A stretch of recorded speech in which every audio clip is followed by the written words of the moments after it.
Justiça, Segurança e Cidadania, com Vilmara Fernandes.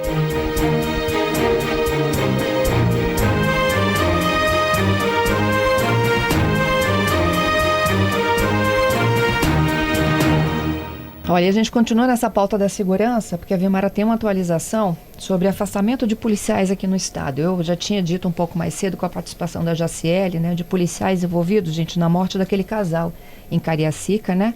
Um preso, 6 afastados. Tem mais um agora de um outro caso aqui em Colatina. E Vilmara? Bom dia, Fernanda. Bom dia aos nossos ouvintes. Exatamente, né? Esse é um caso que vem acontecendo desde o ano passado, né? Foi feita uma operação e resultou aí na investigação aí que envolve aí um policial civil e uma advogada.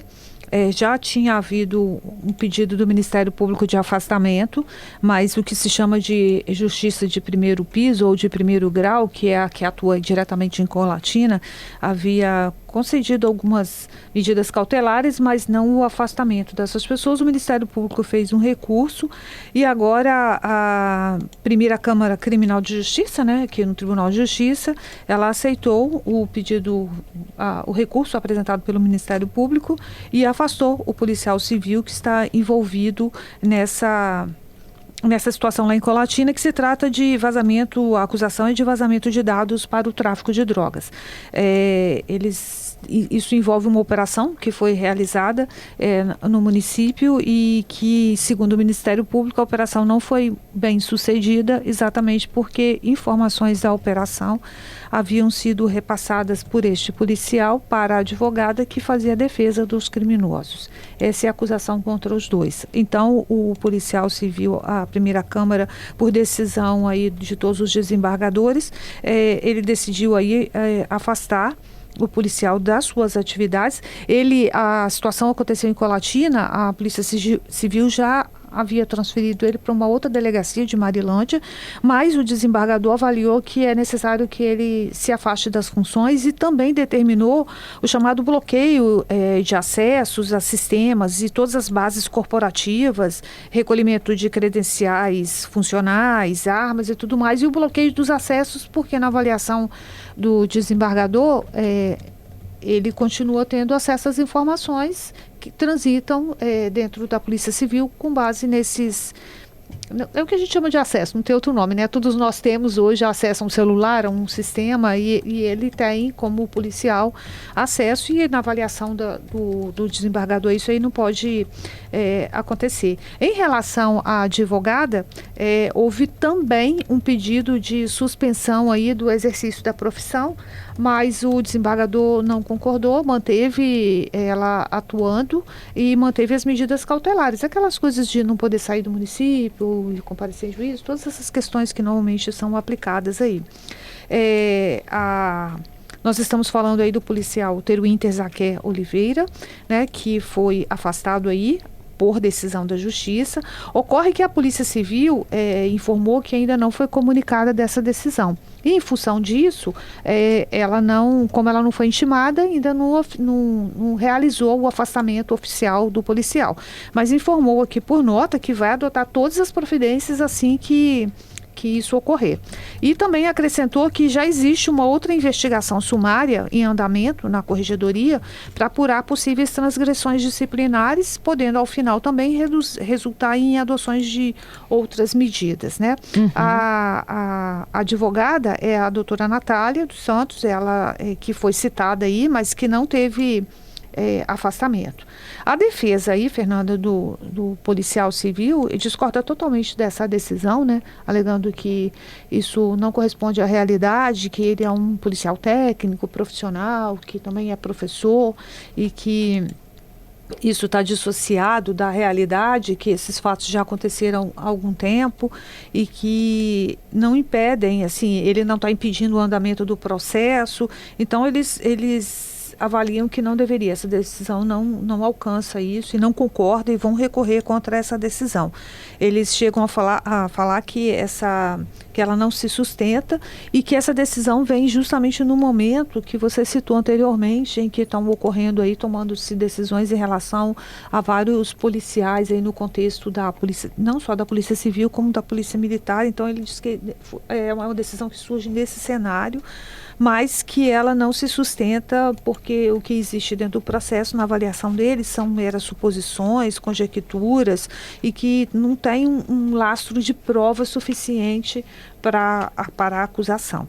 A advogada da Natália também, o advogado da doutora Natália também apontam também que não existem essas provas e do envolvimento dela e que ela também vai conseguir provar isso ao longo do processo. Então, Fernanda, é mais um caso aí que a gente tem envolvendo a Polícia Civil. E eu quero aproveitar o gancho aí da CBN, que você falou da operação da Polícia Civil aí, lembrando que são 30 anos da CBN, nós estamos aqui há muito tempo também acompanhando isso. E é curioso que você falou ali, R$1 bilhão. E o que nos chama a atenção, Fernanda, você lembra que quando a gente começava por essas matérias, há algumas décadas, entendeu? Os valores não eram tão altos, né? Agora você vai fazer qualquer apuração, nada é menos de 1 milhão, 100 milhões, né? E agora nós temos aí uma apuração aí de recursos envolvendo cerca de R$1 bilhão. É muito dinheiro, Fernanda. Pois muito dinheiro. E tudo tem um tráfico na história, né? Sim.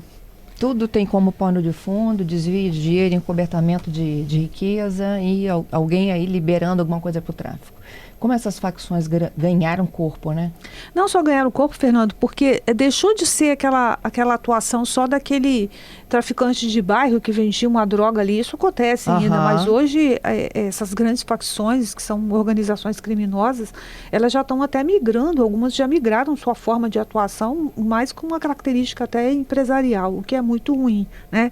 E aí envolve todas essas outras pessoas na lavagem de dinheiro, utilizam empresas, né? E esses valores vão ganhando corpo, né? E você vê que algumas dessas facções elas já ganharam, elas já estão atuando até fora do país, né? Então, por isso esses valores são tão expressivos, né? E atinge tantas outras pessoas. É lamentável, Fernanda.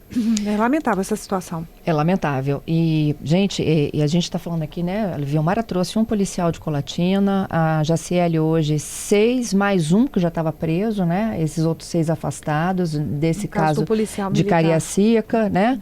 E tem um ouvinte que está me perguntando qual era o pano de fundo.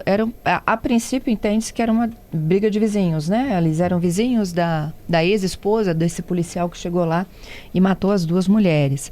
E a gente teve o episódio da narcóticos, então é muito envolvimento, né, de policial. Esses afastados da narcóticos que também não entregavam parte da droga que era apreendida à delegacia e renegociavam. Guardas de Vila Velha, Guardas da Serra, isso aí. Que também foram a própria operação do Departamento de Narcóticos, que só foi alvo de uma operação, também realizou uma porque identificou isso na Guarda da Serra, houve a Guarda de Vila Velha, o que mostra, Fernanda, que apesar dessas corporações também estarem sendo atingidas, e a gente está identificando isso, tem muita gente séria trabalhando, o que mostra também a importância de se ter uma corregedoria muito eficiente dentro dessas corporações, né, e com autonomia para fazer as apurações, né, e levar isso à frente, um acompanhamento muito presente aí por parte aí, do Ministério Público também, né, em relação ao acompanhamento, em relação a todas essas corporações, também está ali, faz esse serviço e isso é uma coisa muito importante de acontecer. Por quê? Para evitar que se chegue a esses extremos, Fernanda, porque no caso aí da narcótico nós noticiamos, né? Alguns casos aí levaram 9 anos para serem apurados.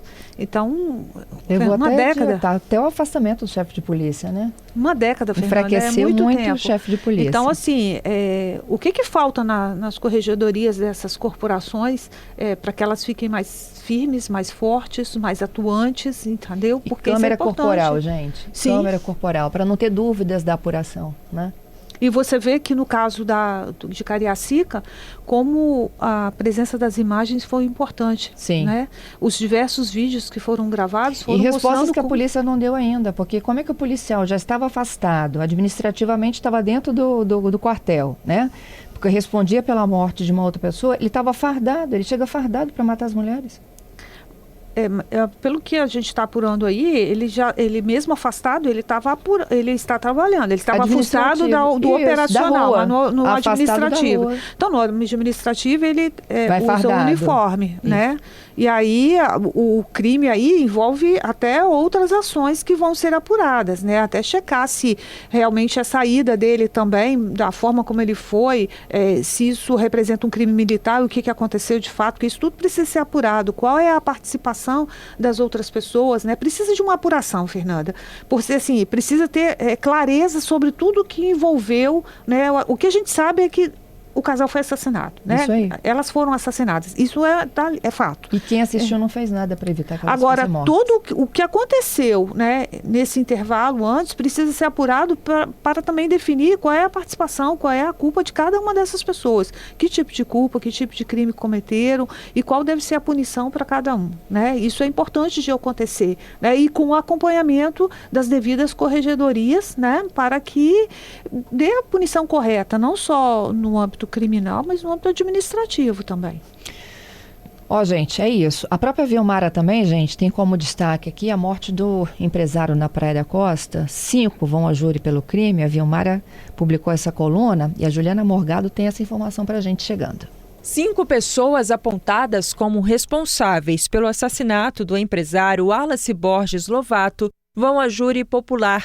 A decisão é do juízo da 4ª Vara Criminal de Vila Velha, que sentenciou Bruno Valadares de Almeida, Bruno Nunes da Silva, Arthur Laudevino Candeias Lupe, Arthur Neves de Barros e Éferson Ferreira Alves. Também foi mantida a prisão preventiva de todos os acusados pelo crime. No texto judicial, é citada a existência de indícios de que o crime tenha sido motivado pelos desvios de recursos da empresa da vítima. Lovato foi morto no dia 9 de junho do ano passado, quando saía de sua empresa, localizada na Praia da Costa, próximo ao seu carro, quando foi atingido na nuca por disparos de arma de fogo. Na sentença, é informado que a motivação do crime foi o desvio de recursos promovido por Bruno Valadares, diretor financeiro da empresa da vítima e apontado como mandante do crime. Por nota, o assistente de acusação, Rodrigo Horta, que representa a família da vítima, apontou que a sentença traz a descrição da atuação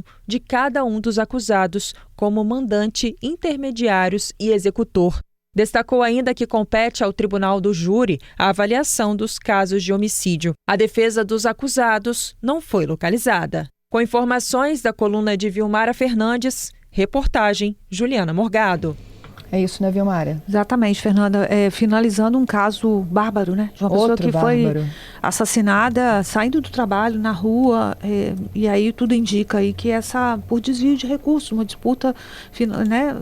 Se a gente pode chamar de uma disputa, porque isso não é nem... Mas descobriu, assim, né, que havia um desvio de recursos dentro da empresa dele, né? Então, novamente voltamos para a questão financeira, né, Fernanda?